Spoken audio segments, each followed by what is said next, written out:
power to encourage. The Prime Minister was given that power, and he used that power effectively. The power to proclaim the new dawn in the Republic of Kenya. The power to proclaim the new freedom, where now all of us can be able to say whatever we feel we need to say. The power to proclaim liberation of mankind from the state of fear to the state of boldness. Being given the power to proclaim. All of us, in one way or the other, we have been endowed with that power to proclaim something. When His Excellency is given the power, is also given the power to proclaim certain declarations with far-reaching effects on the entire Republic. Power to proclaim. The question is today, which we are all asking, as we celebrate the life of Baba, is how do we apply the power to proclaim that God has given us for the good of the nation, for the good of all of us, for the good of humanity. Baba is one such politician that never used the power of money to intimidate people or to lure followers. Today we have very bad manners amongst most of our politicians. They have taught our people the culture of handouts, that wherever you are, you must give part with money. And woe unto those who drive big vehicles, they are in trouble. Whenever you are seen, you are only seen in terms of money. What can you be able to give? Baba Raila Amolo Odinga never used the power of his wallet as a convincing tool to others, but he used the power of persuasion. He used the power of persuasion. He used the power of the word. Let's allow ourselves to be used of God, so that the power He has given us may be the power that is correcting, the power that is reconciling, the power that's rebuking what is evil and what is not evil. We as preachers, sometimes we are also tempted to fall into temptation of compromising the message that the Lord has given us, because sometimes we feel we must make some people happy. I want to tell you for free that God has called all of us only to proclaim His will, and once we proclaim that, we remain stronger than ever before. We become more charged to speak the truth than ever before.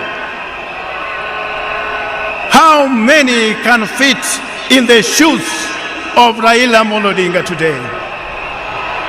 How many can fit in that shoes today as I speak?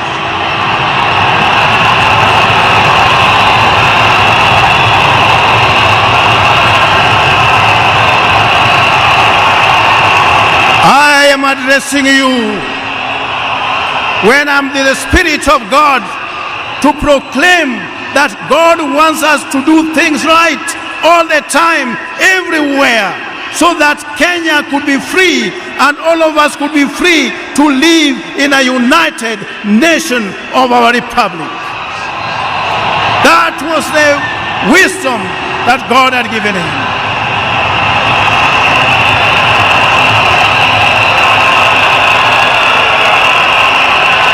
And I want to charge you in the name of God that from today, please, as we honor the Right Honorable Raila Odinga, let's see ourselves as Kenya First, not from the point of view of our tribes, of our classes, of regions, where we come from.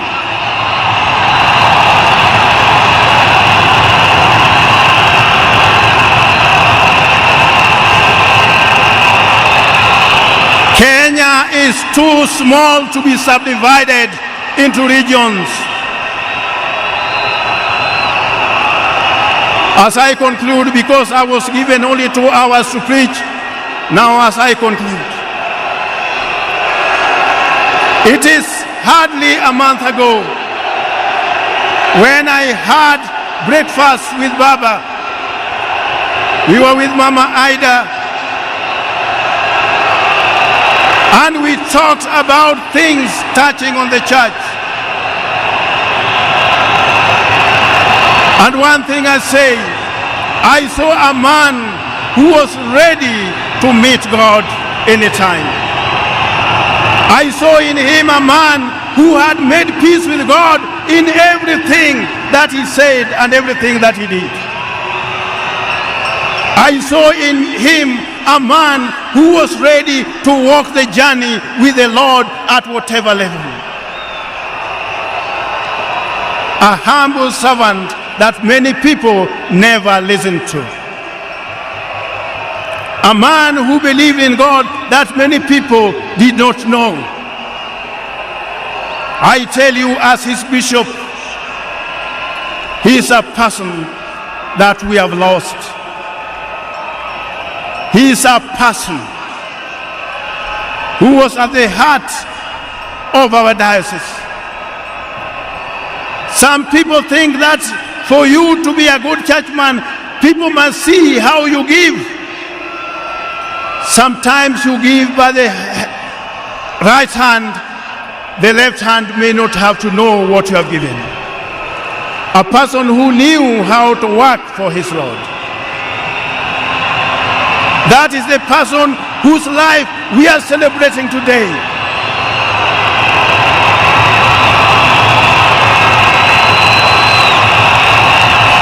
And I want to say without contradiction, Your Excellency the President, what you have done, this service and this state honor, there is no one who would have deserved this other than the Right Honorable Raila Odinga.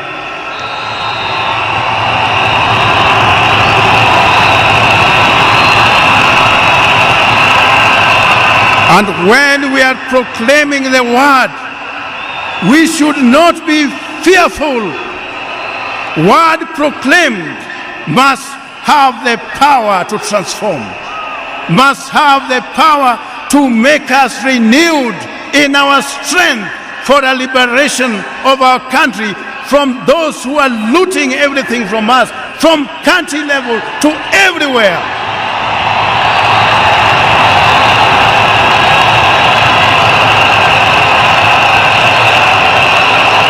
If there is anyone here, I want us to make a testament. I want us to make a testament with the people of Kenya. If there is anyone here, at whatever level, be you a governor, be you an MCA, be you whoever it is who has looted this country, you know you stand the chance of being condemned.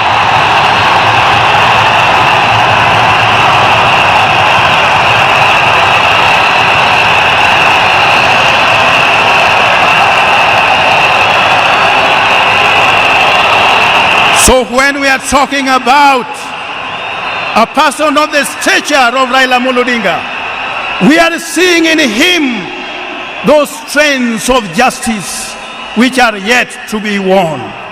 We are seeing in him those strands of peace which are yet to be achieved. We are seeing in him the strands of reconciliation which we are yet to see. We are seeing in him the Kenyanhood being at the center of everything else. May God bless you all. May God lift you up as we bid farewell to Baba. In the name of God the Father, the Son, and the Holy Spirit. Amen.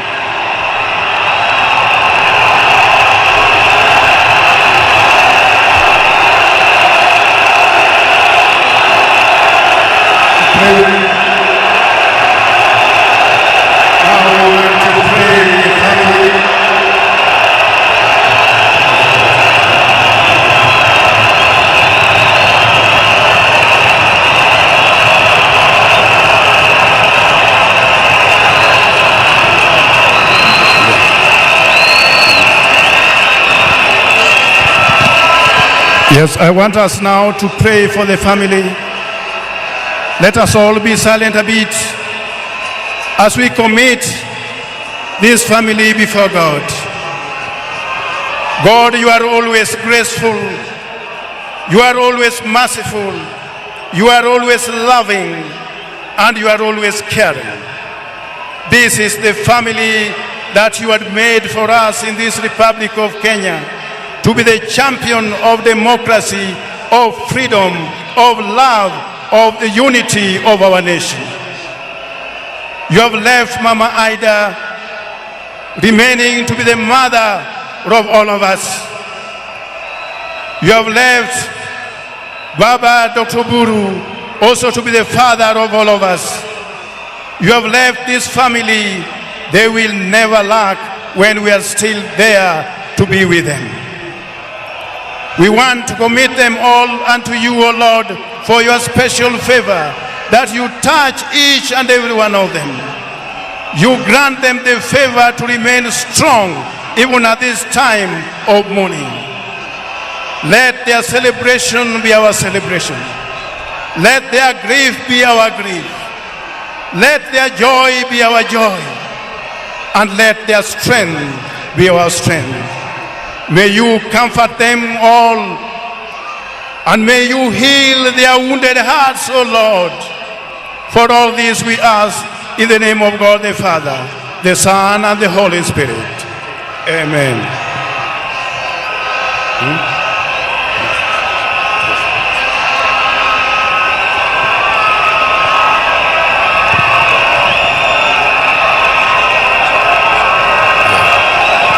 As we now close, we want to go to the commendation.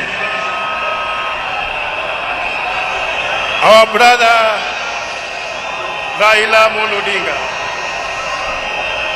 may you go into the hands of God, O merciful Savior.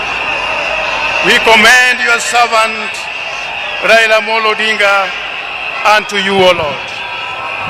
Eternal rest grant unto him, O Lord, and let the perpetual light shine upon him. May his soul and the souls of all the faithful departed through the mercy of God rest in peace, rest in peace, rest in peace. Amen. Now I want to hand over the microphone to the state MCA, Mr. Gitonga, to take over from here now. Thank you. We can sit.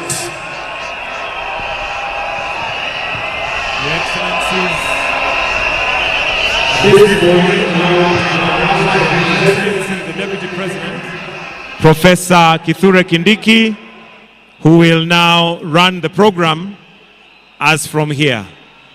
Welcome, Your Excellency, the Deputy President of the Republic of Kenya, Professor Abraham Kithure Kindiki.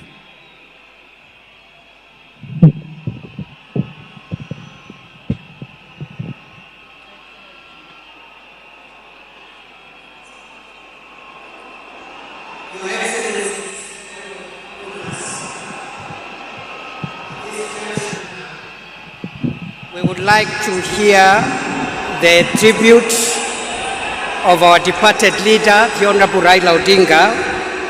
That tribute, the eulogy, will be read by Jaoko Oburu.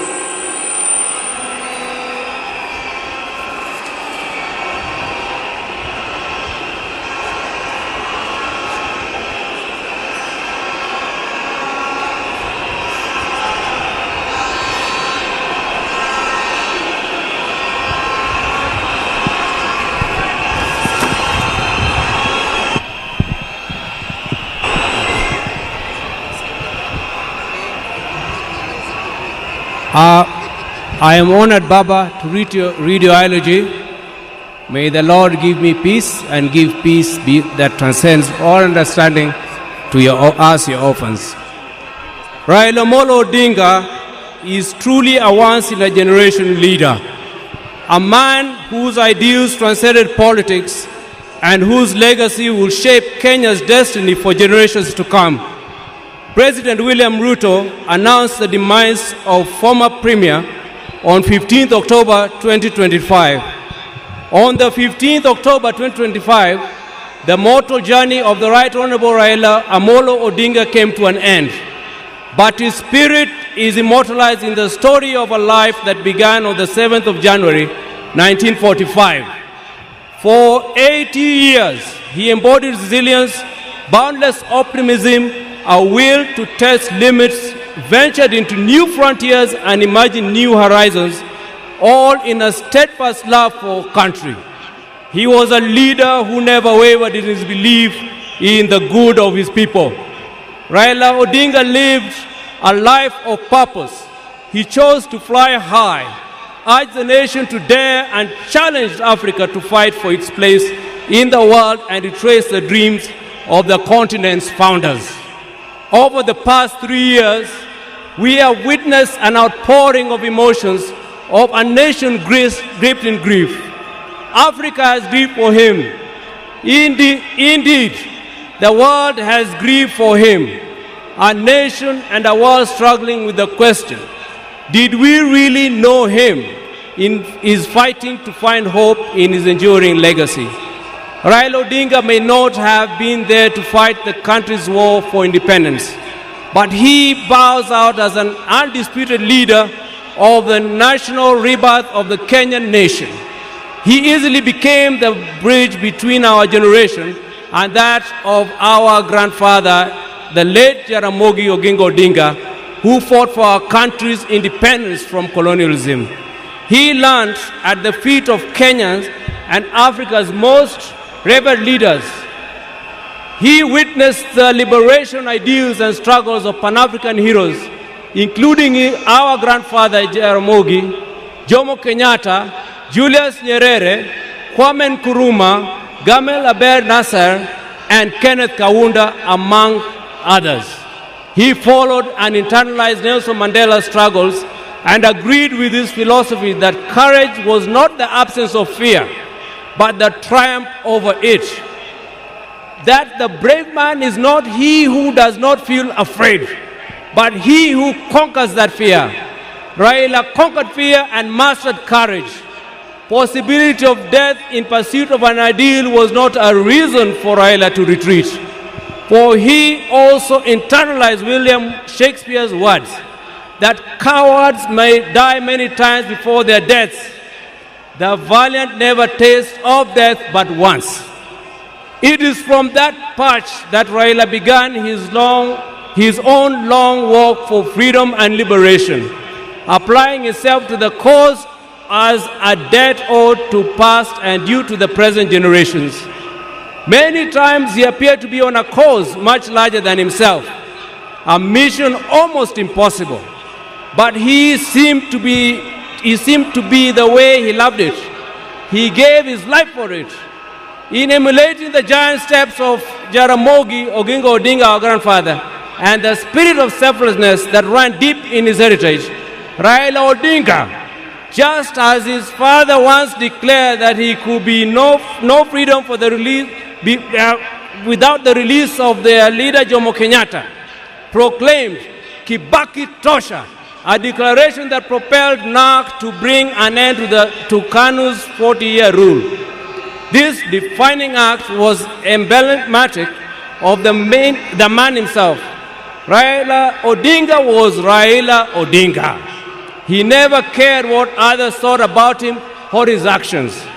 He cared whether people bought into his vision and mission. Once he felt he had the mandate of the people, there will be no turning back.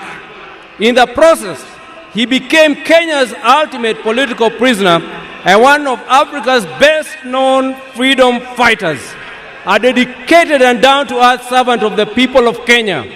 a headache to the corrupt elite, and a beacon of hope for those struggling for freedom, not only in Kenya, but across Africa and beyond. Generations to come will honor him and offer gratitude. Raila Odinga cared deeply about Africa and worried eternally about its decline. For that, he applied himself to peace and reconciliation missions across the continent whenever called upon. During the 90s, he worked closely with the International Republican Institute as a resource person for peace and conflict resolution in the then war-torn countries of Mozambique and Burundi, and offered similar support to peaceful electoral processes in Nigeria and Zimbabwe. He mastered Africa's conflicts and the forces and issues behind them. The highest executive position he ever rose to was that of Prime Minister of the Republic of Kenya, following the signing of a National Accord and Reconciliation Act 2008, which created the office to facilitate power sharing after the controversial 2007 elections. Earlier, he had served as Member of Parliament for Lang'ata constituency within the city of Nairobi from 1992. However, the hallmark of Raila's life and career was not in executive mansions and offices. It was in the struggle for freedom and democracy in Kenya and across Africa, many times telling the continent's dictators to set their people free. It earned him outright enemies, cynical friends, and admirers in Africa and beyond. It is this record that saw him appointed Special Peace Envoy of the African Union in February 2011, following the post-election crisis in Cote d'Ivoire. He juggled politics, entrepreneurship, scholarship with ease. Besides his career in politics, Mr. Odinga is also a successful businessman and entrepreneur, having founded the flagship family business, East Africa Spectre, a manufacturer of gas cylinders for Kenya and the East African region. Subsequently, he founded Spectre International, also known as the popularly known as the molasses plant. Before that, he had taught at the University of Nairobi's Department of Mechanical Engineering between 1970 and 1974, and served at the Kenya Bureau of Standards, which he was instrumental in establishing. Even as he pursued all these careers, Raila understood that social, political, and economic changes in a country came through politics, and that although all politics is local, politics is also substantially international. So even as he appeared to be rabble-rousing in the trenches of Kibra and Kondele, he understood that an hour comes when he needed to dust himself off and sit in boardrooms or take a plane to global capitals to negotiate politics and policies. He did that effortlessly, moving from dusty Kamkunji grounds to a meeting in diplomatic circuits of the country within the hour. It was normal for Raila to be tear-gassed, water-hosed, and even shot at, only for him to show up at the boardroom for meetings with his tormentors as if torture at the field did not happen. He understood the place of man-to-man negotiations in the quest to influence policy and power. Raila disagreed fundamentally with many politicians about the state of the Kenyan nation and how to transform it. But those disagreements never stopped him from sitting down with those he disagreed with or sympathizing with the views of fellow politicians.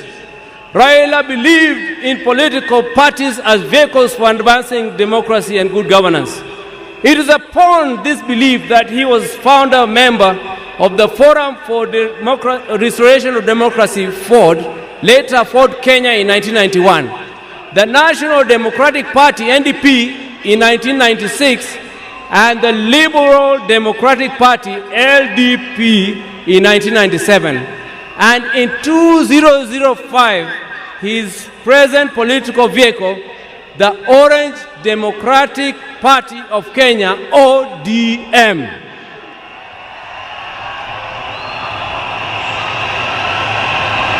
In 2013, he led his party into coalition with other parties to form the Coalition for Reforms and Democracy Code, on whose ticket he ran for president.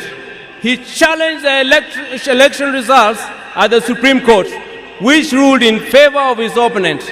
He accepted the verdict and took up the leadership of the opposition. He contested the 2017 presidential election on the ticket of the National Super Alliance, NASA, which election ended up being nullified by the Supreme Court, but he stayed out of the subsequent contest. Mr. Odinga was again picked by his coalition, Azimio la Umoja One Kenya Coalition Party, for the presidency in 2022, whose results were confirmed against him by the Supreme Court. He accepted the verdict and has led the opposition coalition. Raila's early life prepared him to be a consummate African and citizen of the world, with early education in Kisumu and Siaya before leaving for Germany, where he began his high school education at the Herder Institute of Leipzig. He later transitioned to the Otto von Gutenberg University in Magdeburg, in the then East Germany, where he obtained a Master of Science in Mechanical Engineering, specializing in production technology. In February 2024, Raila visited and extensively toured the two institutions, reliving his days there and recalling that when he arrived in Otto von Gutenberg, there was not more than 5 black students in the whole college. As a leader, Raila believed in and exercised unity, selflessness, sacrifice, collective leadership, humility, honesty, discipline, and hard work. Other than Kenya, Raila's other greater love was Africa. He celebrated the continent's potential and mourned its poverty. He mourned the death of leadership on the continent and felt the pain of its people being left behind by less endowed regions of the world because of failure of leadership. Indeed, the last major political project Raila quietly embarked on just days before his death was a third biography dedicated purely to Pan-Africanism and what needs to be done to take the continent forward. In October 2018, Raila was appointed as the African Union High Representative for Infrastructure Development in Africa. He moved into the position with the swiftness and certainty of fish in water. He named the continental highway networks corridors, railways and airports as if they were in Kenya. He was at ease with Africa's trade deficit figures in comparison to other parts of the world. In politics, Raila communicated the importance of reconciliation, forgiveness, and putting country over self. He forgave his jailers and worked with them to move the country forward.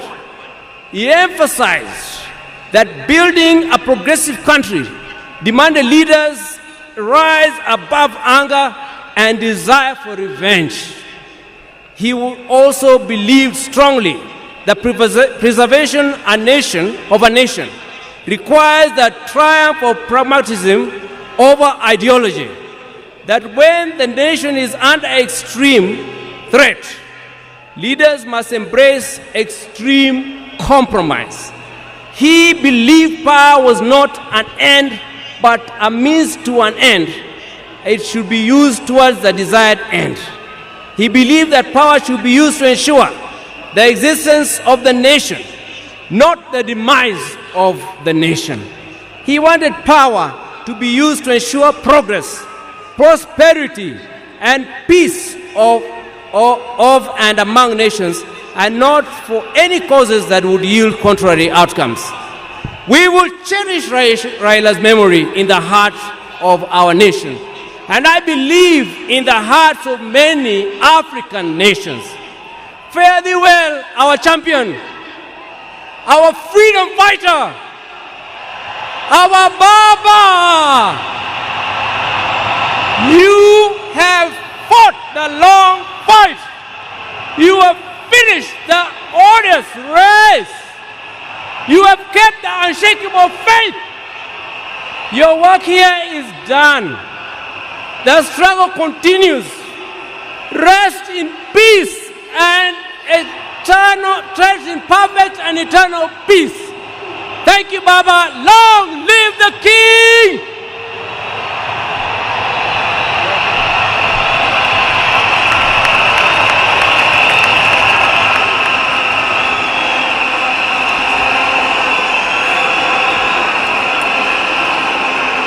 Thank you.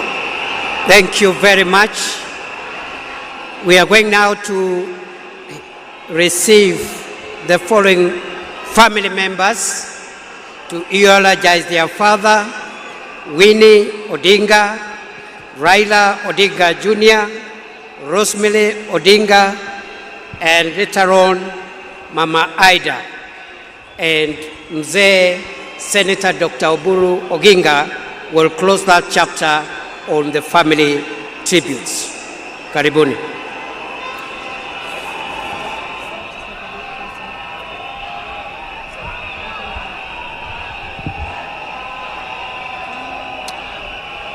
Hello? Hello? Hello?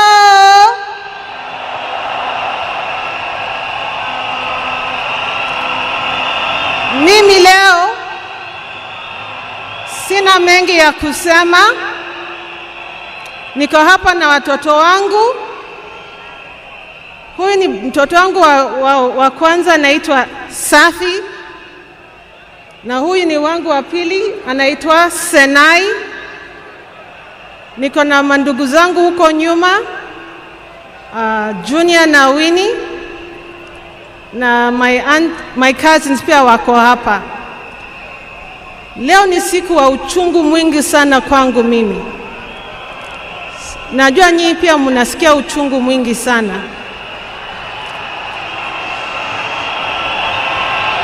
Kwa sababu hata baba alikuwa baba wetu, alikuwa baba zetu sote. Naomba niseme machache kwa Kiingereza tafadhali. Ladies and gentlemen, of course all protocols observed. I'm a bit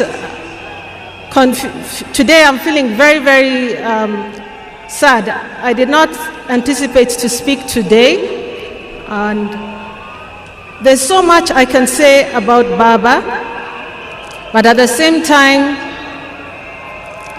we don't have enough time for me to say it all. To me, he was my advisor. He was a friend.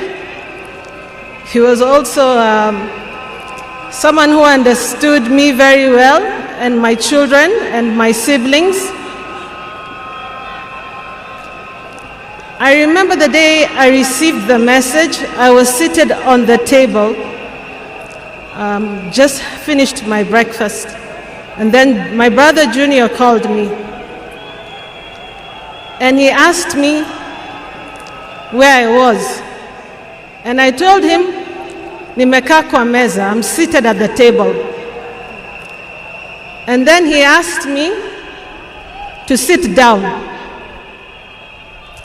And I asked myself, now do I sit on the floor, or sitting on the table, or the seat at the table is good enough? I was so confused. But then Junior then told me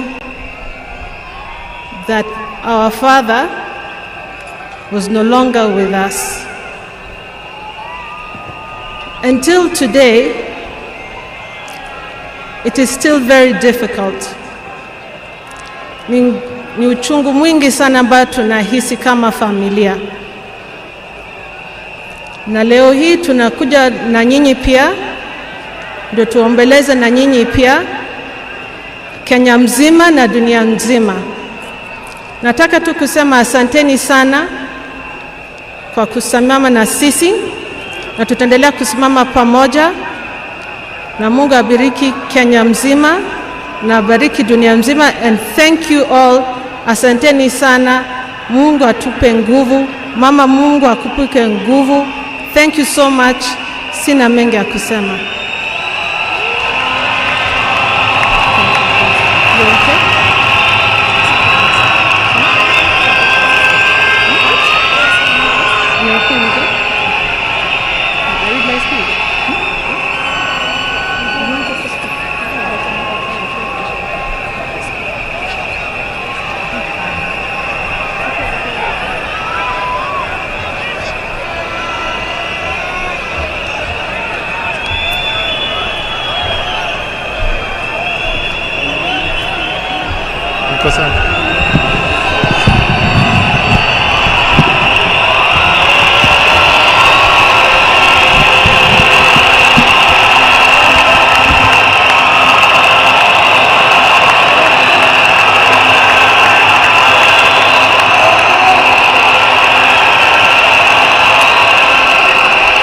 Sawa. Haya. Haya. Okay. Tulia, wacha nisome. A tribute from Raila Junior Odinga. My beloved mom, my sister Rosie and Winnie, my extended family, excellencies, distinguished guests, my fellow Kenyans, since I learned of my dad's demise, I have organized over how to best mourn him. My father was many things to me, to many people, but to my siblings and I, he was simply Dad. Dad embodied resilience, courage, and unwavering commitment to the ideals of freedom and justice. He always stood for what he believed was right, sometimes at great family cost and personal cost as well. He was my hero.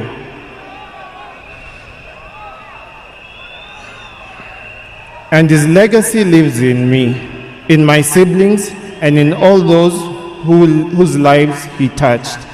I am my father's son.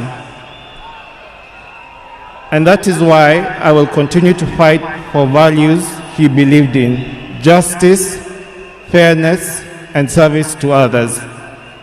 I am very alive to the fact that my brother Fidel is gone. I remain the gentleman of the family. Dad, I want you to assure you that I will take care of our family, Mom, Rosie, Winnie, and your larger political family too. Erokamano.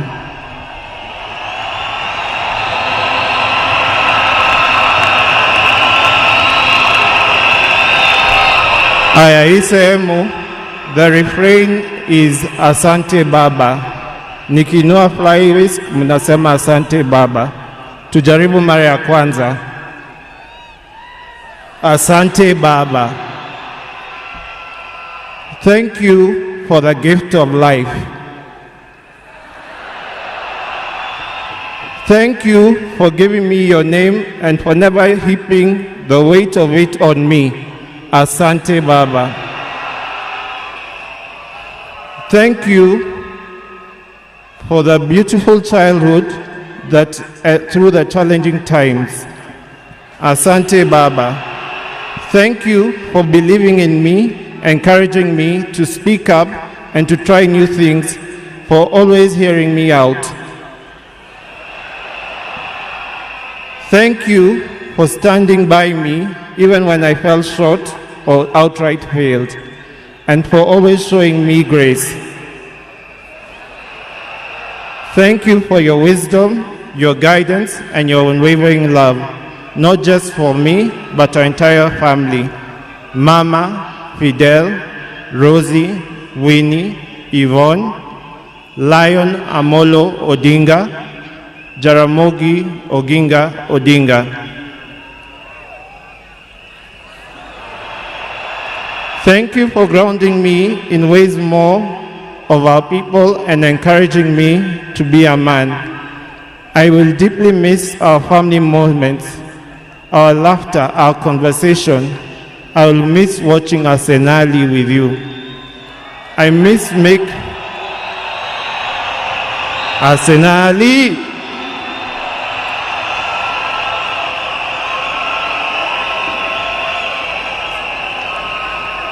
Haya, wacha nimalize. I thank God for you and for everything you have meant to me.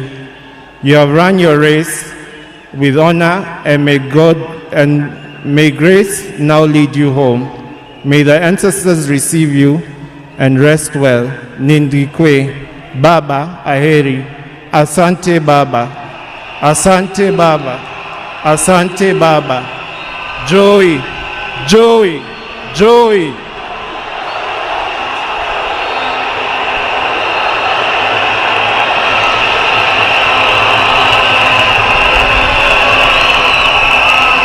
Wacha nimkaribishe dadangu Honorable Winnie Odinga. Karibu Winnie.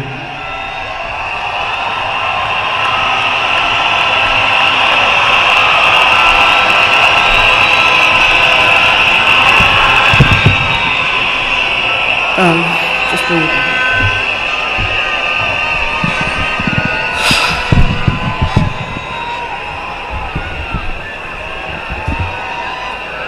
Hey.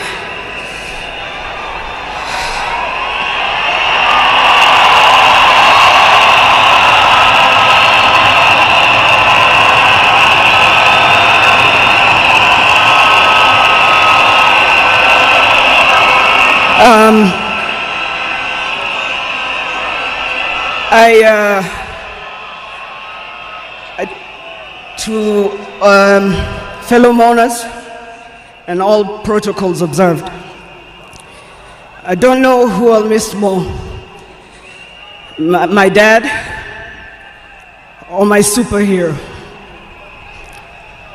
I've been the luckiest girl in the world because you are my dad.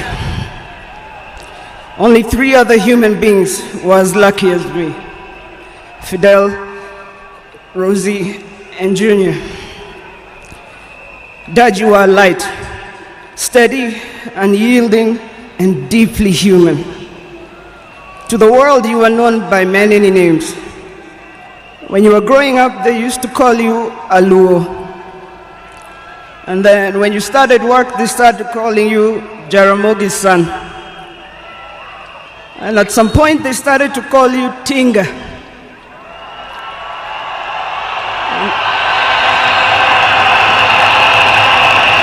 At another point, they started to call you Aguambo.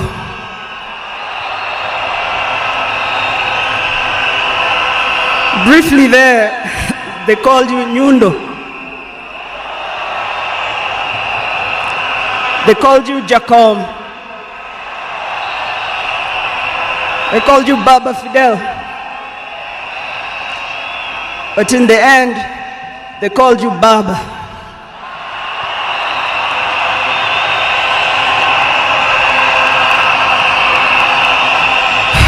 To me, you were simply Dad. A man whose presence froze rooms around the world. Our home was the Vitendawili testing ground, filled with trivia, quizzes that challenged the 4 of us, in a good way sometimes.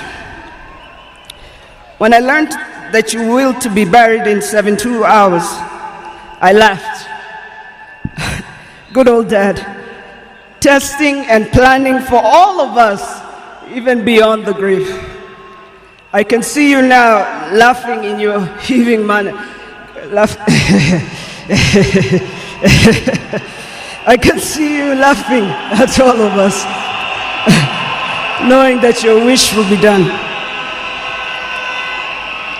To my fellow mourners, I learned from him that love for country is not just in words, but in sacrifice. That justice must be pursued even when the path is lonely. The true leadership is service and not power. Millions of you are in despair, but take heart, because he left a plan for you too. He led all of us, he taught us, he carried us. We know what he expects from us, and we shall rise together in his honor. I watched him at his best. I watched him fall and rise again, each time with grace, forgiveness, and hope. At home, he was gentle and humorous. He loved storytelling, music. I think you know the favorite song. Down the bay, the mountain top, where the sun shines on a mountain top. I took a trip on a sailing ship, and when I reached India, I made a stop. But I'm sad to say I'm on my way. Won't be back for many a day.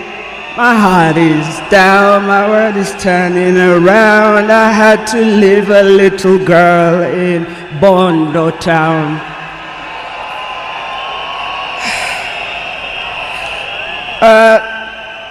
Dad loved his grandchildren.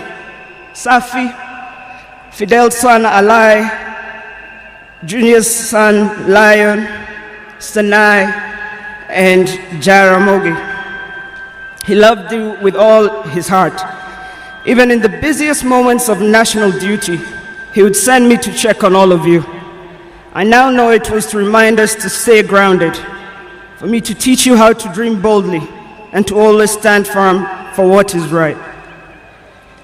Today, as we celebrate his life, I choose to remember not only the leader the world knew, but the father I loved with every fiber of my being. The biggest part of me died on the 15th of October, 2025. But the spirit of the lion roars on forever. Fellow mourners, I was with him in India when he took his last breath. He died in my arms. But he did not die like people have been saying on social media. Every day he was waking up and walking. And every day he would do 1 round. The next day he would push 2 rounds. That morning he pushed to 5 rounds. He died strong, when with dignity and with pride. And you must be proud of that. You all must also walk with your heads held high and walk strong and proud that he left as a gentleman.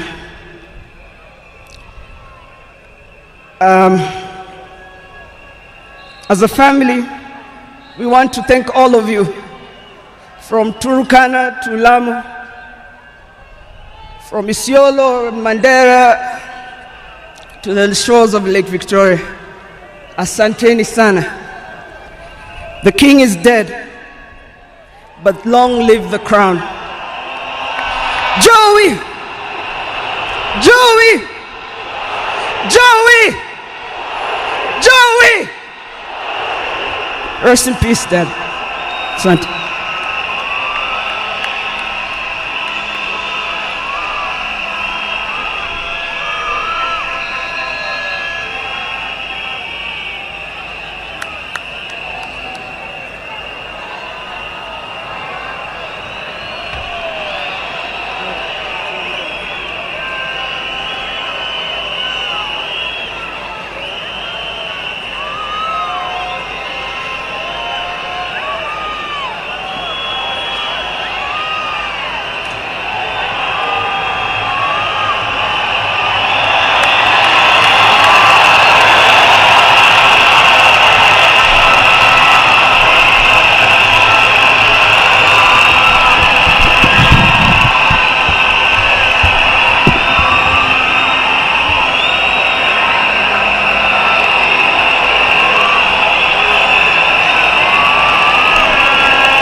Your Excellency, the President of the Republic of Kenya, William Samoei Ruto, and our First Lady, Mama Rachel, and all protocols observed. I have a very heavy heart to say farewell to my dear brother. Raila was more than a brother to me. He was my friend, he was my age mate, he was my advisor, and he was my confidant, and he was everything, including business partnership. We grew up together more or less as twins, because the difference between me and my brother is only 1 year and 2 months. And unfortunately, my brother passed on my birthday, which is 15th October 1943. When we were growing together with my brother, we were in Bondo in Sakwa, though we were born in Maseno. But during that time, we were only 3 boys. And our mother was a disciplinarian more than our father. But my brother Raila knew how to cook. Our father's mother told us that you, my boys, you are also my girls. You must learn to fetch firewood. You must learn to cook. You must learn to prepare everything, including washing clothes and ironing and so on. Raila was best at all those things. The other thing Raila was best at was in class. Me, I was average. I could be number 5, number 4, number 3 sometimes if I did well. But Raila was always number 1. He was always number 1 in class. And I also want to tell you that Raila was a sportsman.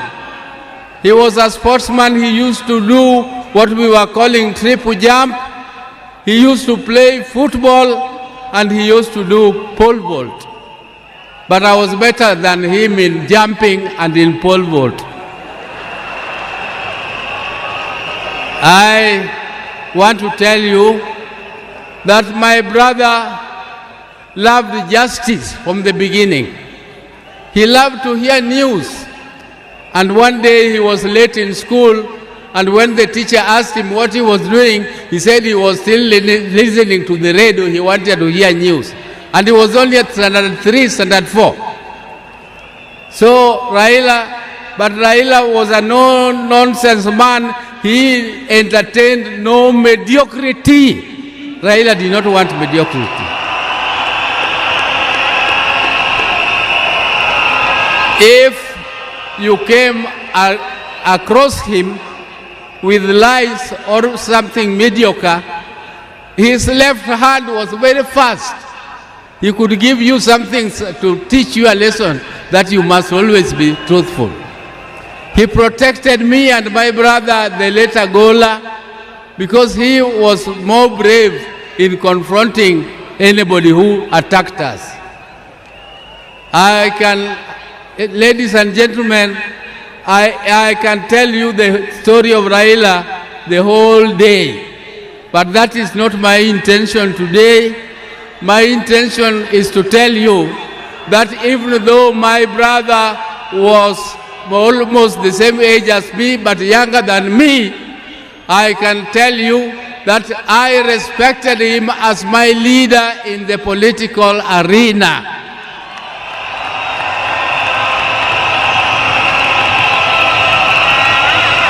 And I want to thank my party, ODM, for making me the acting party leader of ODM, the oldest and the largest party in East and Central Africa. I will take that mantle with vigor, and I must assure you, my colleagues, that I will not disappoint. Even though the shoes of Raila are too big to be filled. But I just want to try my best. I want to try my best. And now I would like to inform you that I'm also with my wife. My wives, I am a general. I have two of them. If I don't introduce them to you, they might feel jealous and refuse to give me food. There's my elder wife, Dr. Ann Ayo Oburu, is here. And come. This is the lady who took me out of boyhood. She is a doctor, she is a pediatrician, and she is the one with whom we grew together. But I thought that now, at my age, I don't want her to scratch me, I don't want her to massage me, so I brought her helper, Judith Oburu. Judith Oburu.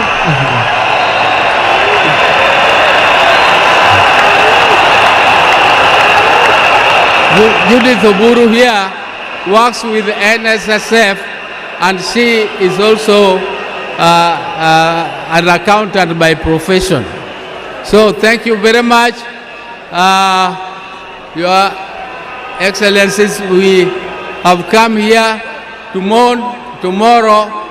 We are moving home, and we shall talk to you again when you come to Bondo.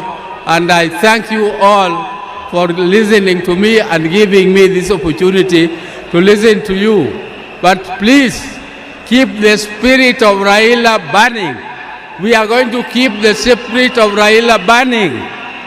You can see Raila has siblings. You can see Junior has spoken here very well.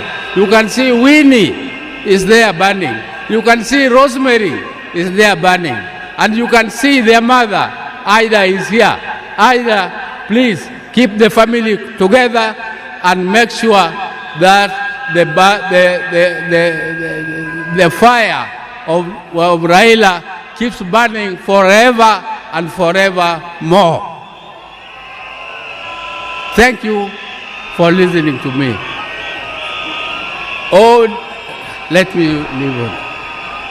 Asante, my brother, rest in peace. My brother, rest in peace. Greet for us, my dad, Jaramogi Oginga Odinga. Greet for us, our mama. Greet for us, our mother, Mama Mary Oginga. Greet for us, our father, Jaramogi Oginga Odinga. Greet for us, all our brothers, Agola, Osewe, and Odimba, who left before us. And greet for us, all of them. And I'm sure God the Almighty is going to welcome you with his hands there, because you were magnanimous, you loved God, and you loved people. That is what God also expected of you, and you have done your best. Rest, my brother. Rest in peace. Rest in peace, my brother. Thank you.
Thank you.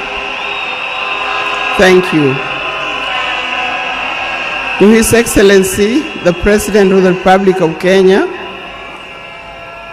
His Excellency William Samoei Ruto, and Her Excellency Lady Rachel Ruto, the former President, President Uhuru Kenyatta,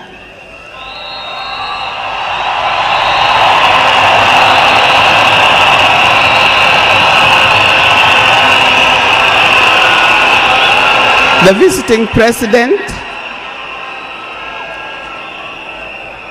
visiting president past and present, the deputy presidents,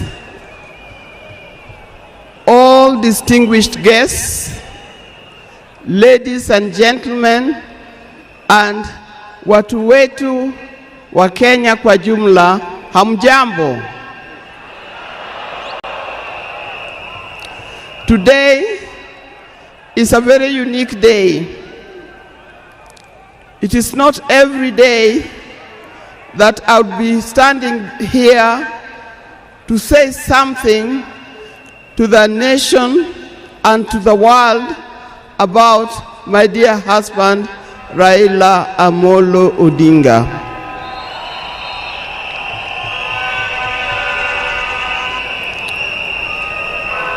For those who don't know me, I've got a very long name. They call me Canon Dr. Ida Betty Odinga EST. Now, these names don't just come like that, but they are names that are given. I cannot forget the name that the public has given me called Min Pin.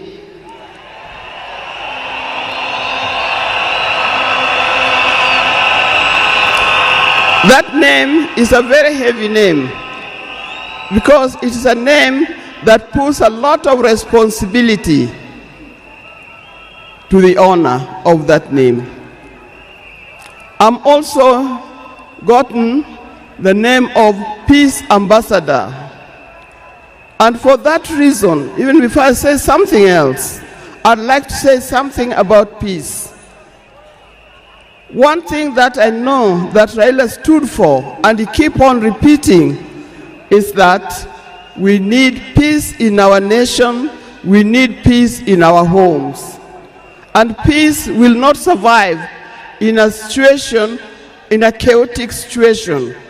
For that reason, I appeal, today I appeal, let us mourn Raila in peace. I know you are all concerned, I know you are all mourning, you are sad about this, but let's keep peace so that the peace can prevail, not only here in the stadium, but also in the rest of the country. Coming to talk about my dear husband, Raila Amolo Odinga. I first met Raila way back in the early 70s, and we got married in 1973. For that reason, I've lived with this man for 52 years. Many of the people that I see or who are in this stadium could have easily be our children. No wonder you call him Baba. That name did not come from nowhere, but came from the experience and the life that he has lived with and relationship that he has had with some of these people. During our union, we were blessed by 4 children. First, we had the first child was called Fidel Castro Odhiambo Odinga. When Fidel was born, I was a bit hesitant the way he gives the name. I said, why do you call him Fidel? Then he said he was a great admirer of Fidel Castro, and therefore he named his first child Fidel Castro Odinga. Later, we had the second child, Rosemary, and here again, Rose is the name of my mother, and Mary is the name of his mother. We combined the two names together, and we called the child Rosemary. It also has a meaning to us. When it came to the third one, and he named after his best friend and his cousin called Raila Kembo, with whom they shared the name. So we ended up with Raila Odinga. Last, there was a big gap, and I'll explain to you. Last came the fourth child. The fourth child, when I went to the hospital, and you know those mothers, you know, you end up somewhere in labor ward. And I was watching the television. And on the television, that's the time when Nelson Mandela had come out of prison. It was he's been there for 27 years. Raila also had been in prison, but that's not why we named her Winnie. And I was watching the television, I could see Nelson Mandela and Winnie Mandela holding hands as Mandela walked out of the gates of the prison.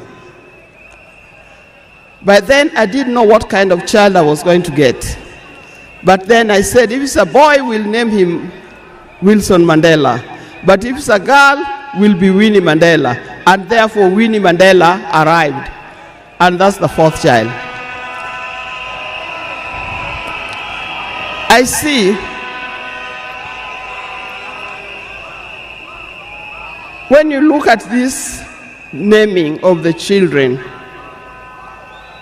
I know these days you can name your child anything that you want, but I'll appeal to those who are still having babies. Give your child a meaningful name, because you name them people you never saw, you never heard of, simply because it saw the name written somewhere. There's nothing wrong with giving our children the names of the people who in our lives we think are the heroes. Our life was not smooth life. Just like any other family, there's been ups and downs. But as we continue living together, we've learned how to cope, because we all have weaknesses and strengths. We learned to talk straight to one another. We learned to speak the truth, and we learned to forgive and move on. Now, that forgiving spirit was not only in the home, but is something that has spread to the Kenyan. You've seen how many times he has tried in the elections, but that forgiveness is paramount. So please don't carry grudges from one generation to another and from one group to another. We are all Kenyans. We are all Kenyans. We are sisters and brothers. We must learn to forgive easily and build together Kenya.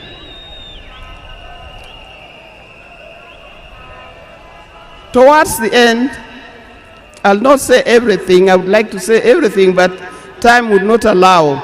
And a span of 52 years is not a short time. I hope that when I get another opportunity on Sunday, I'll be able to say more.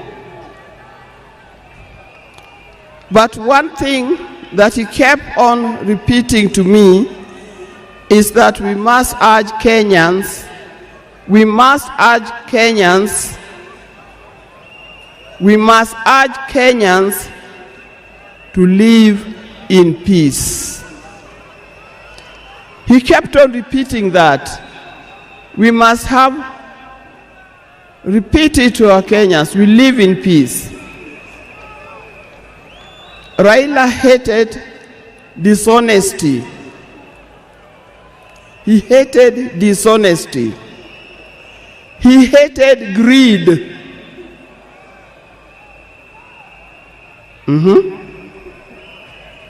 The greed that have affected the main fabric of our society. The greed that leads to stealing from the public coffers. The greed that leads to corruptions. That's the kind of thing that Raila would not have liked to see. So, you people, you Kenyans, I'll tell you more. But I thank you, those who have come and those who are watching us from other places. I thank you for standing with this family. I thank you for being here for us. And I thank you for helping us to mourn Raila. May his soul lie in eternal peace. And for the people of Kenya, I wish you well, thank you, and may God bless you. Thank you.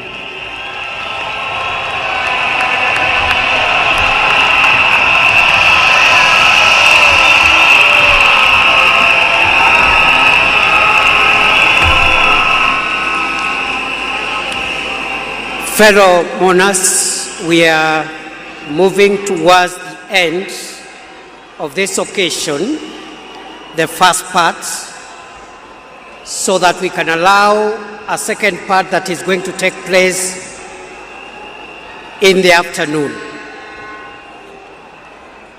On behalf of Senator Dr.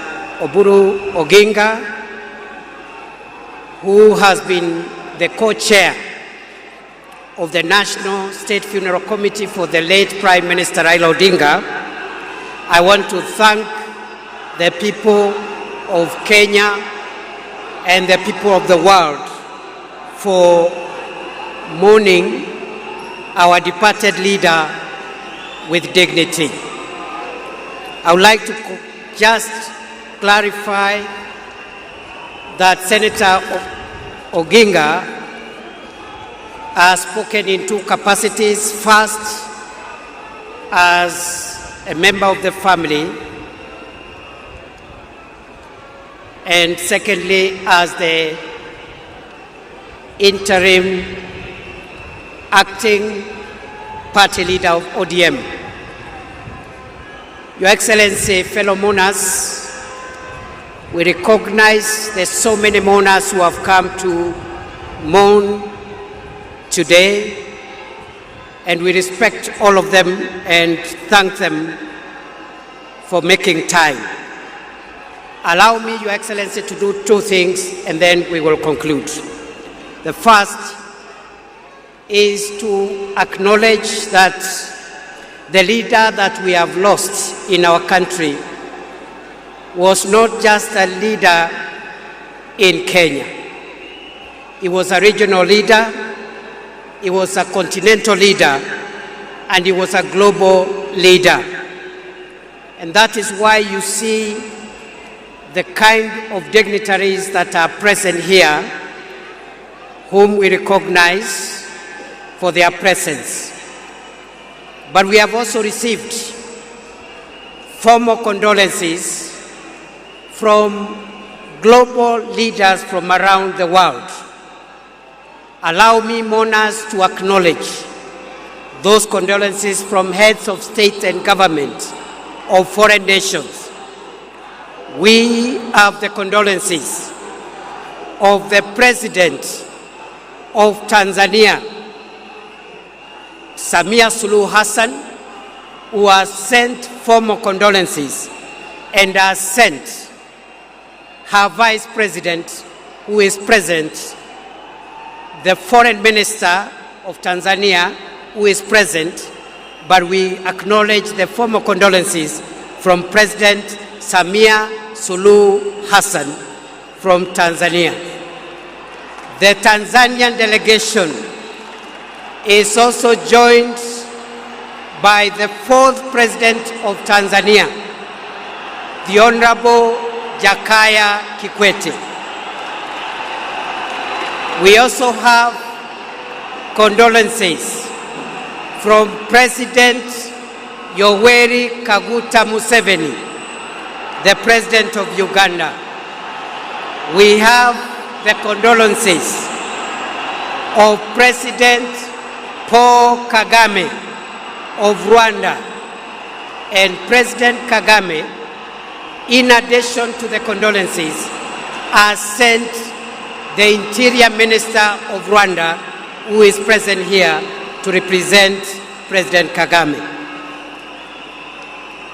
The President of Somalia, President of the Federal Republic of Somalia, I think has arrived after we had received his condolences, and maybe the President will acknowledge him.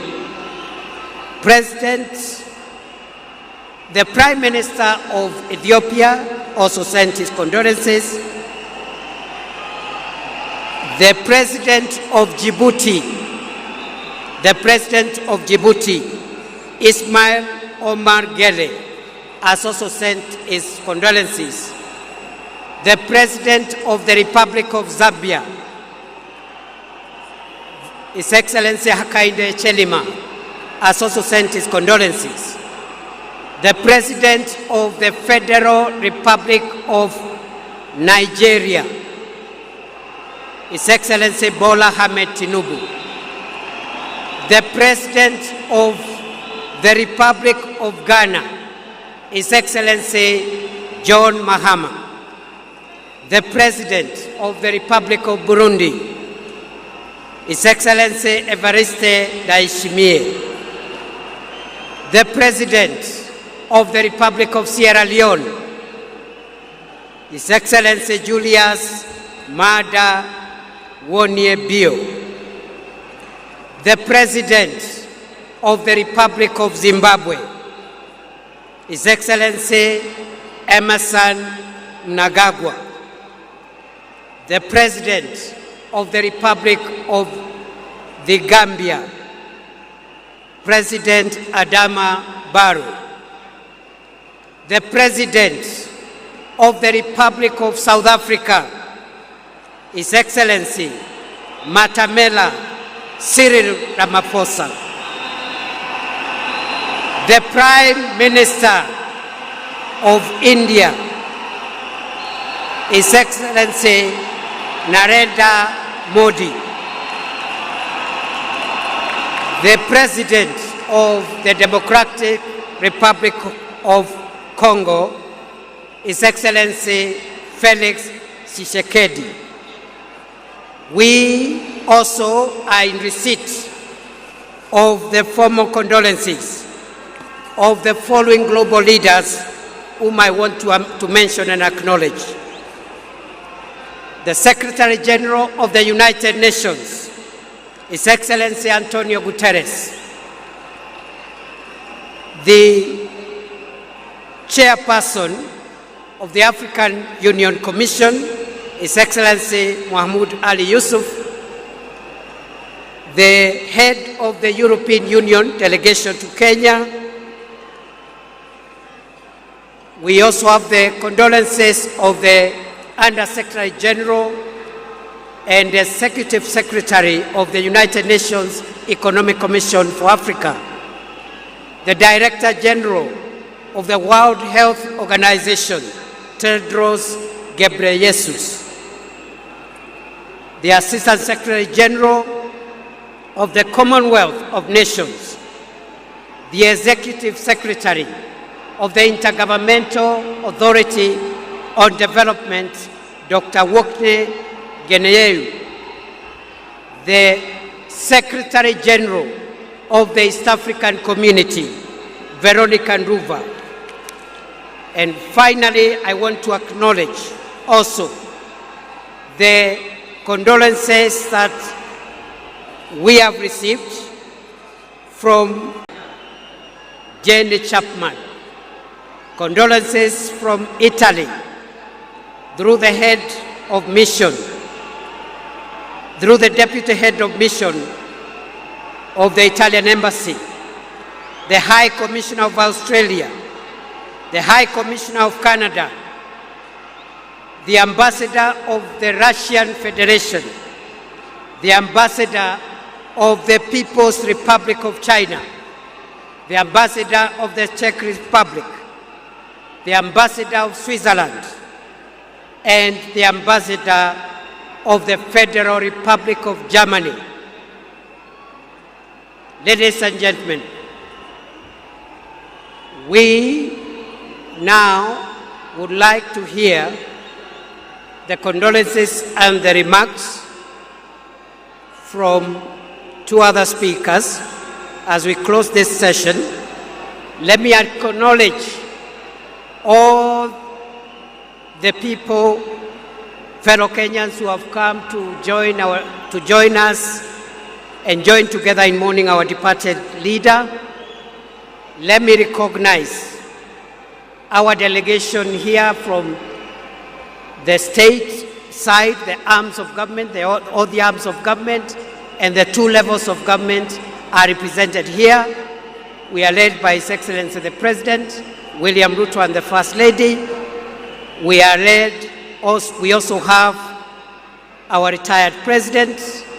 We have the speakers of the two houses, the Chief Justice, members of the Cabinet, Principal Secretaries, the military command led by the Chief of the Defense Forces. We have our governors, senators, MCAs, and the ODM fraternity. Your Excellency, allow me to recognize, because you have permitted me to do so, in our presence, the names that were read, just for the purpose of record. The President of the Federal Republic of Somalia is here, His Excellency Sheikh Mohamud. The President of the Federal Republic of Ethiopia is here, His Excellency Taye Salessi. The Vice President of the United Republic of Tanzania, His Excellency Dr. Philip Mpango, is here. The former President, the fourth President of Tanzania, the Honorable Jakaya Mrisho Kikwete, is present. Mohamed Thabiti, Foreign Minister of Tanzania, is present. Rebecca Jadeng, Her Excellency Rebecca Nyandeng, Vice President of South Sudan, is present. And the Honorable Vincent Biruti, Interior Minister of Rwanda, who is representing President Kagame, is present. With those many remarks, allow me, fellow mourners, to request our former President, the fourth President of Kenya, Uhuru Muigai Kenyatta, to come and greet us and say pole. Mr. President.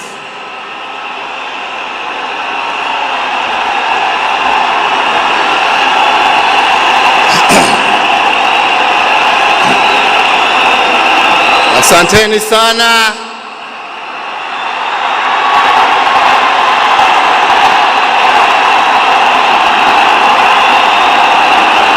Asanteni sana.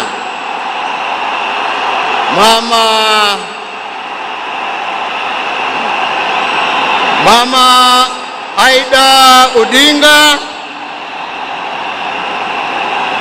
Rosemary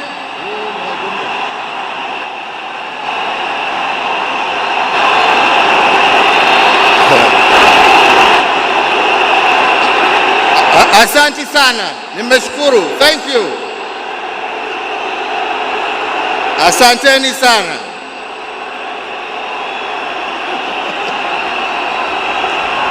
Asanteni.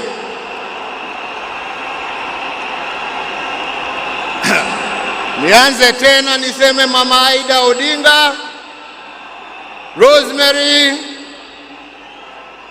Junior, Winnie na familia yote ya mwenda zetu, rafiki wetu, Mheshimiwa Raila Amolo Odinga.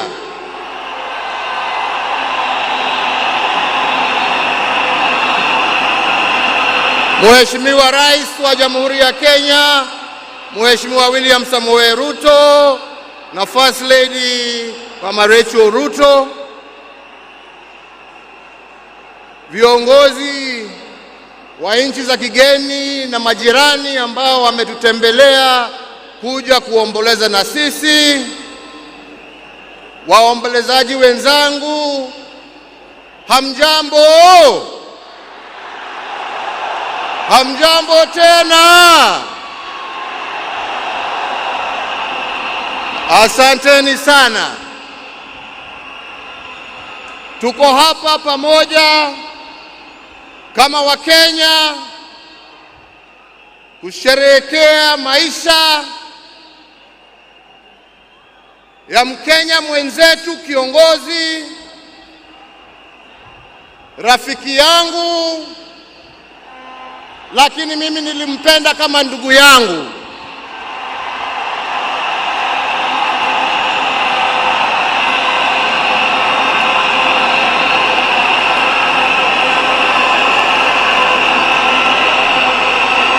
Mheshimiwa Raila Amolo Odinga, vile tumeambiwa hapa, tulimjua kwa majina tofauti: Agwambo, Jacob, Tinga. Lakini kama Wakenya kutoka kona zote tulimjua na tukamheshimu kama baba.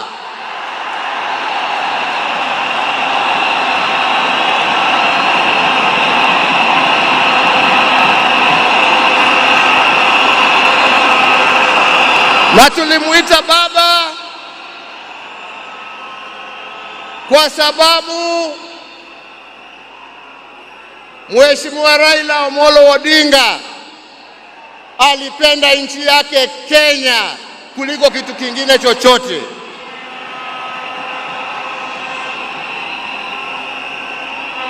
Mheshimiwa Raila Amolo Odinga alikuwa baba wa wote, hakuwa na ukabila, na alipenda nchi na wananchi wa Kenya wote.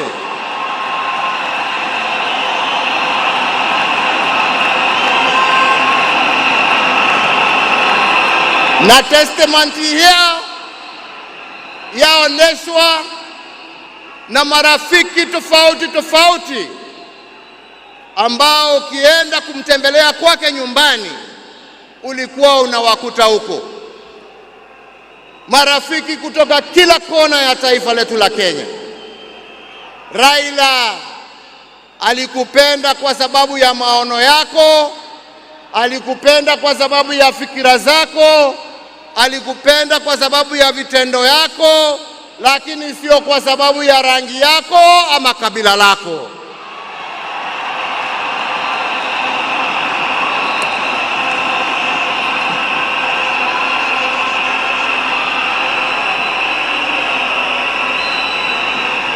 Leo hii Kenya imepoteza kiongozi ambaye historia ya demokrasia katika taifa letu la Kenya haiwezi iandikwe bila la jina la Raila Amolo Odinga kuwa nambari moja.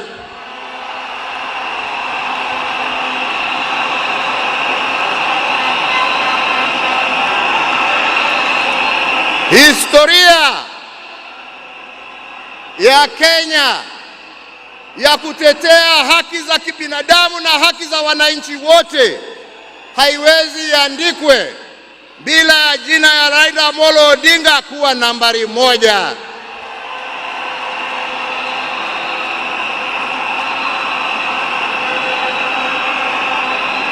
Historia ya ungatuzi na kuhakikisha ya kwamba wananchi kule mashinani wana uwezo ya kujiongoza na kujitawala na kuwa na viongozi ambao wanatekeleza shida za wananchi kule chini, haiwezi iandikwe bila ya jina ya Raila Amolo Odinga kuwa nambari moja.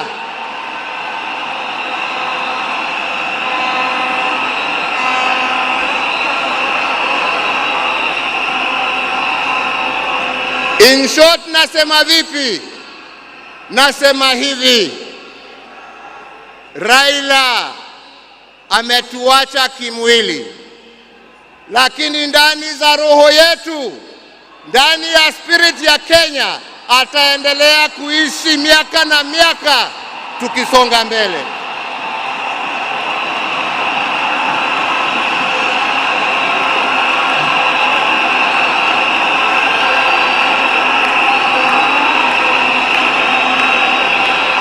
Wenzetu, Raila alipenda amani. Raila alipenda umoja wa taifa letu. Raila alifurahia akiona Wakenya wakiungana, wakishirikiana, wakijenga taifa lao pamoja. Raila alikuwa mtetezi wa haki ya kila mtu. Pahali ambapo alikuwa anaona hakuna haki, Raila ndio alikuwa wa mbele hapo kuhakikisha ya kwamba haki zimepatikana. Na wenzangu,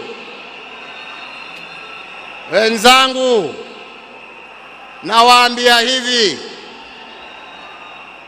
tunawakumbuka wakina Mzee Jomo Kenyatta na Jaramogi Odinga kwa kutetea uhuru wa nchi yetu.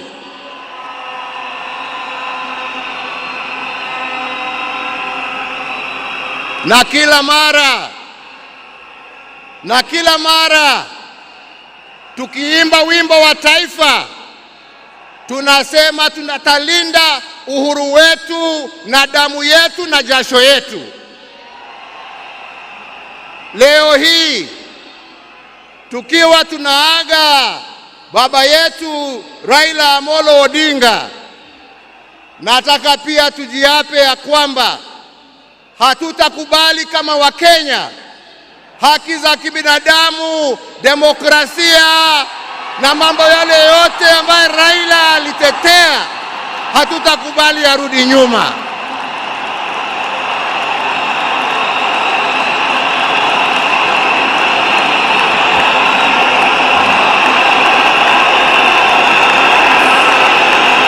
Hatutakubali yarudi nyuma.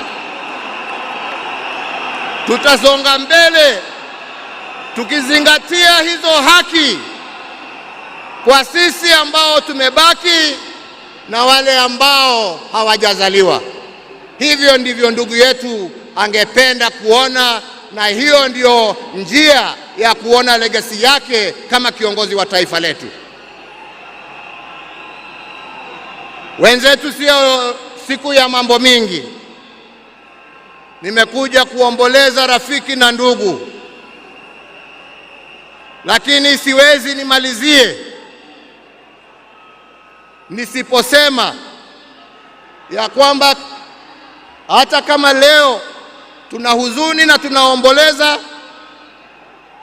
lazima kama Wakenya tuchukue nafasi hii, kwa sababu Raila hangeweza kutenda yale ambayo alitenda kama angekuwa amesimamiwa na mama nguvu wa kazi, Mama Aida Odinga, na watoto wake Rosemary Junior,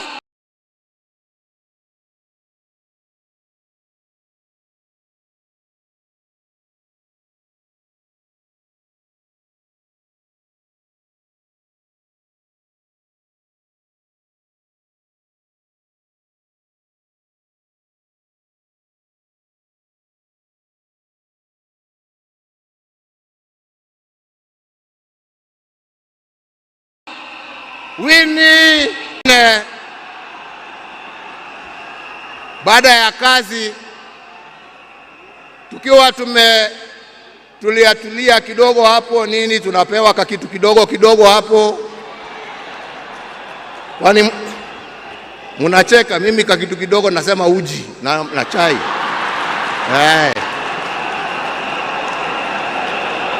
Lakini wakati tulikuwa tunapiga gumzo, saa ingine tulikuwa tunajiuliza, unajua jamani, wale wazee ambao wameenda, wakina Jaramogi, wakina Jomo, wakina Nkrumah, wakina Mwalimu Nyerere, jameni, unafikirianga wakiketi wanaongeanga mambo gani? Mimi nilikuwa nasema unajua wanaongea siasa kama sisi, wanatuangalia tu na mambo hii yetu ya upuzi hapa, wanatuchekelea. Anasema lakini unajua I'm very keen kujua. Sasa ndugu yangu, umeenda mbele yangu, sasa tayari najua mnajiongeleshana huko, na sio ati niko na haraka ya kuja kuwafikia, lakini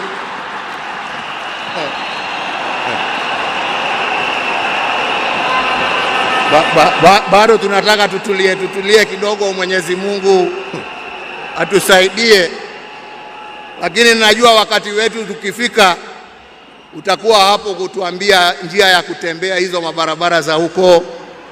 Kwa hivyo ndugu yangu, ni kuombee kwa Mwenyezi Mungu akurehemu, akulaze na amani na wenzako, ukijua ya kwamba twakumbuka wewe na yale ambao umebakisha tutaendelea nayo, na familia yako sasa imekuwa yetu, na tutaendelea kuwalinda na kuwachunga na kusimama pamoja nao kwa wakati wote. Nasema lala salama ndugu. Mungu awabariki familia yako na awafariji na awapatie nguvu, na Mungu aendelee kuibariki Kenya hii yetu, Afrika Mashariki na Afrika kwa jumla. Asanteni sana, Mungu awabariki.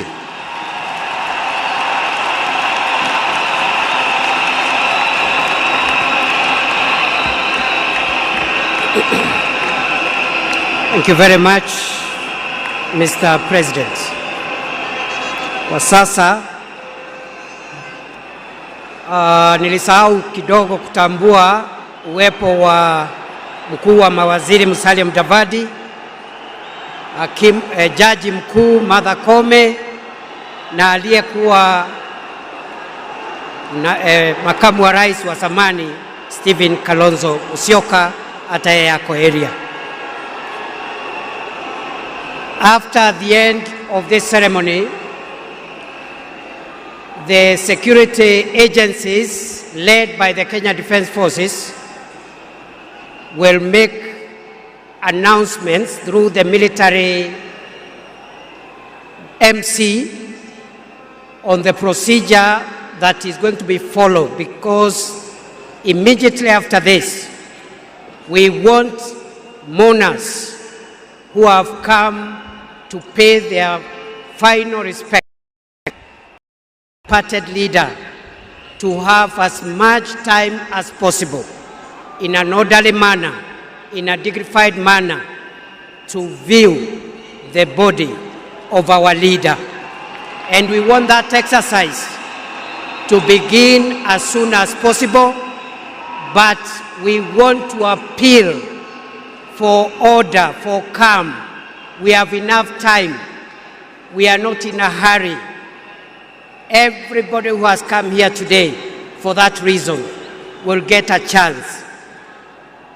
As a committee that has been working on this, we want everything to go right. So please, our military, our security agencies will help us coordinate that so that we have security in the stadium as we pay our respects to our departed leader.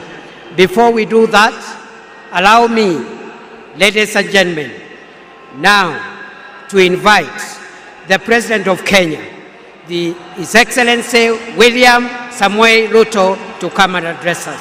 Mr. President, sir.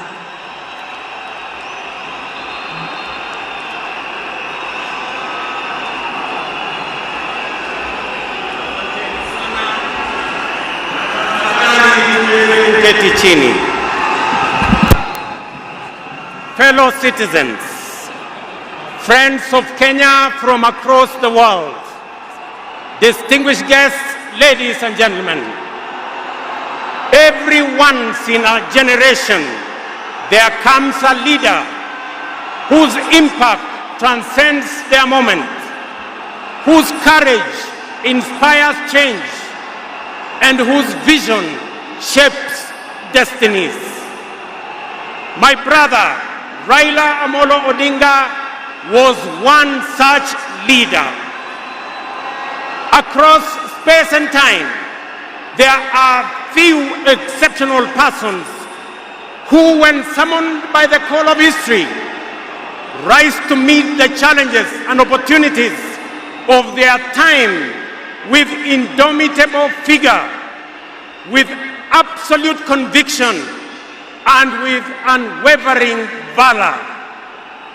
The Right Honorable Raila Amolo Odinga, Ward Mary, Ward Nyar Alego, Agwambo, Tinga, Jacom, Enigma, Ward Ping, Baba, the man in whose honor we gather here today, belonged to that rare, irrepressible breed of human beings.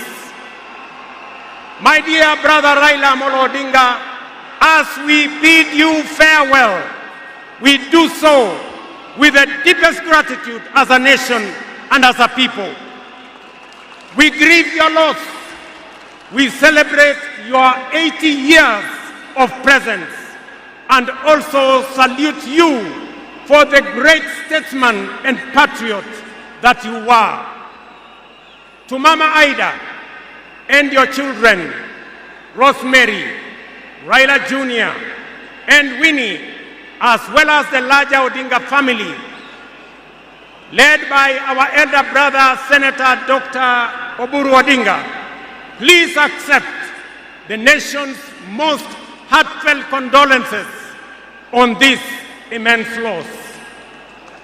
Kenya stands with you in this moment of sorrow. We share in your inexpressible grief, but we also share in your pride for your husband, your father, your brother, and your kin, who belonged not only to you, but also to us.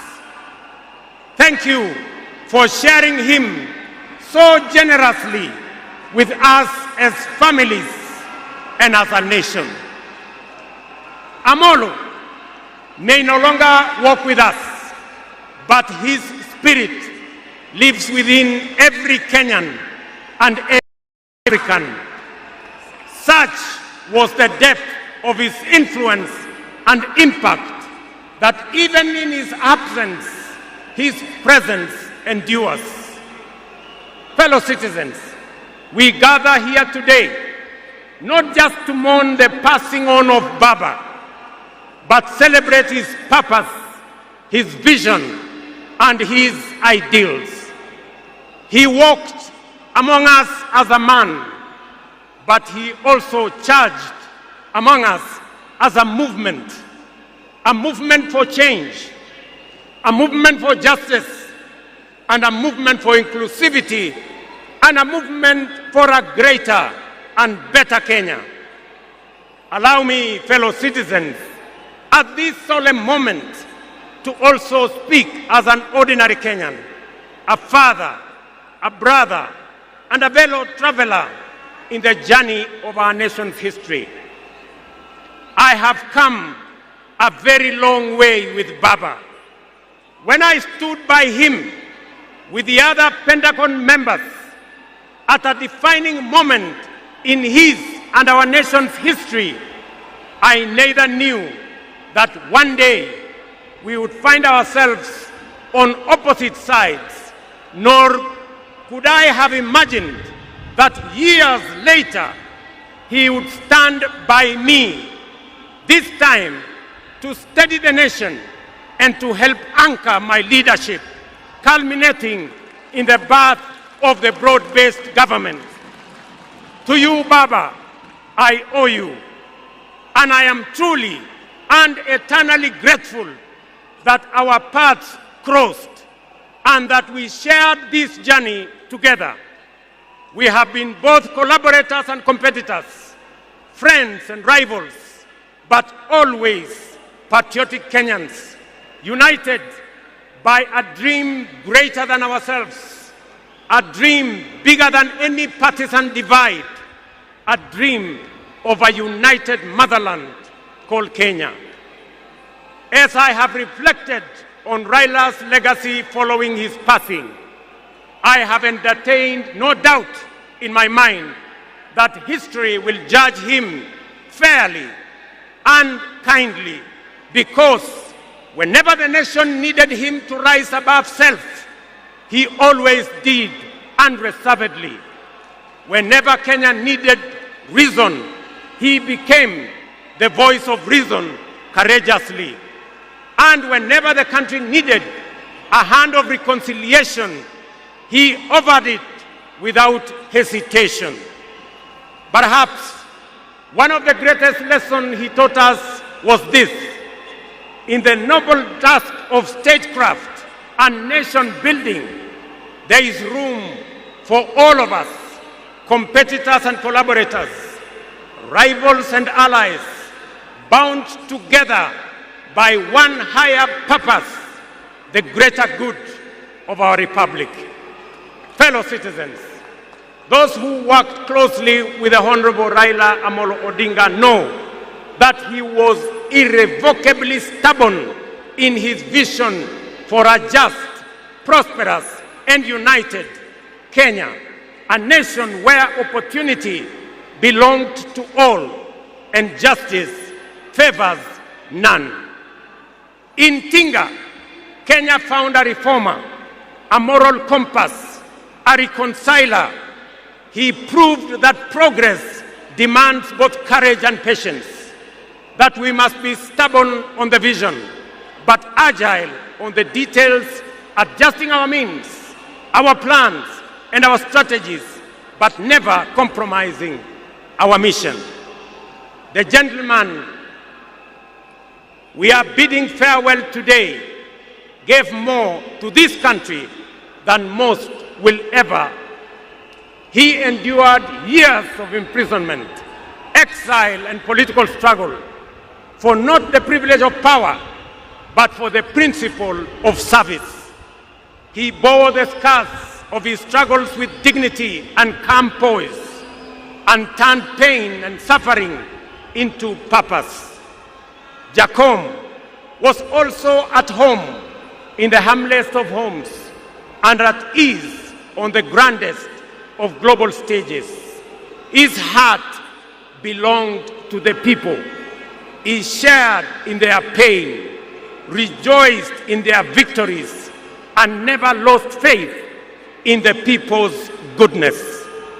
Fellow monarchs, one of the Honorable Raila Odinga's favorite songs was Jamaica, Farewell by Harry Belafonte, a melody of longing and gentle sorrow.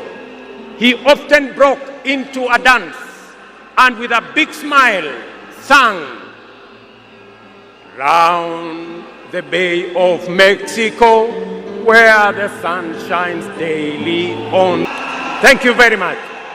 Today, those words ring with profound meaning, significance, and impact.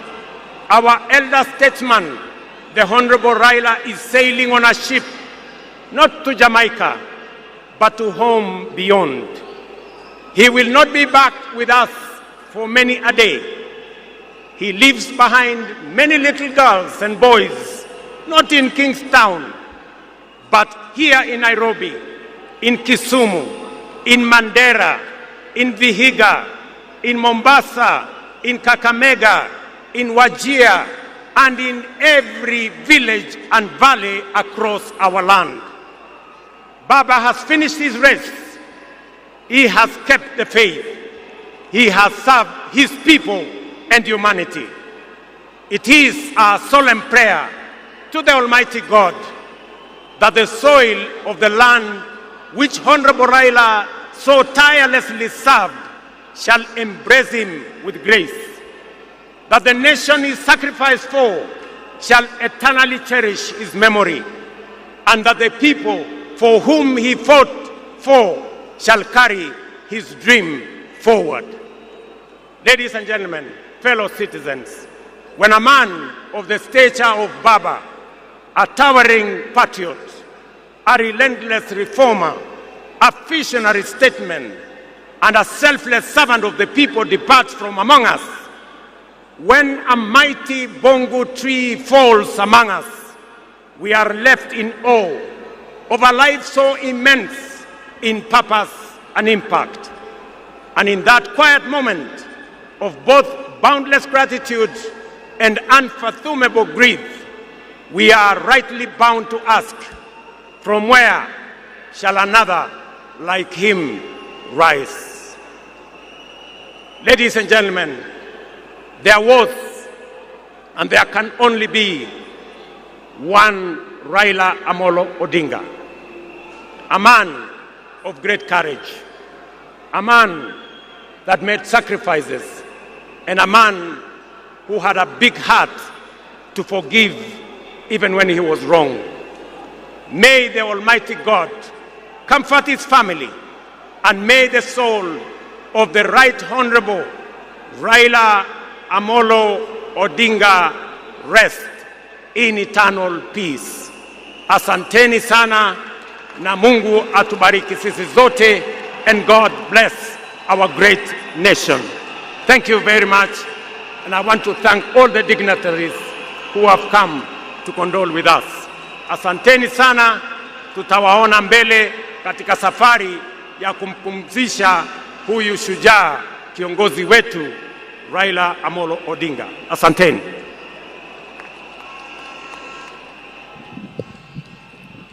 Na sasa naomba sote tubaki tumesimama ili tumalize rasmi kwa wimbo wa taifa. Wimbo wa taifa.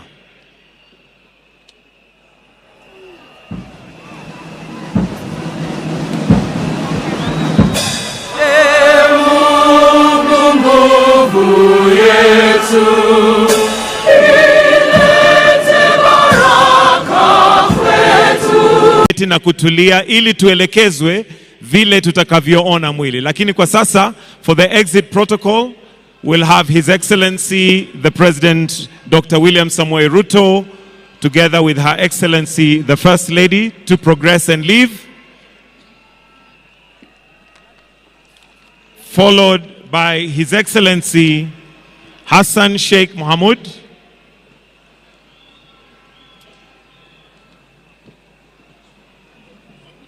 Basi alivyosema mwenzangu ni kwamba wananchi wazalendo tutaweza kupewa fursa ya kutazama mwili wa mwenda zake. Tafadhali tunaomba tuweze kuruhusu familia na itifaki zingine ndiposa tuweze kutazama mwili huu. We'll also have His Excellency President Uhuru Kenyatta to exit, followed by His Excellency, the Deputy President. The rest, we are kindly requested to relax kidogo, ili tuelekezwe vile tutakavyotoka. Na sasa nitamkaribisha mwenzangu Misango, ili aweze kutuelekeza, especially for those of us who want to view the body, how we are going to do that so that it's orderly. Misango, karibu. Asante sana wenzangu. Basi wenzetu wanapojitayarisha, studio, ningeomba utupe ule wimbo wa Otio Talingalinga tunaposubiri maafisa wetu kuweza kujitayarisha, tuweze kutazama mwili huu kwa heshima. Shujaa huyu aliyelala, aliyekuwa waziri mkuu wa taifa letu la Kenya, Mheshimiwa Raila Odinga, na wanajeshi wako hapa ange kuwaomba wananchi kwamba tuna muda hadi hata ikifika saa ngapi mtaweza kutazama. Tunaomba tu taratibu wa kutazama mwili huu tafadhali. Basi viongozi wetu wa kidini, tutaomba muweze kuongoza familia waweze kuondoka, ili sherehe zingine zitakazoongozwa na jeshi letu za kutazama mwili ziweze kuendelea.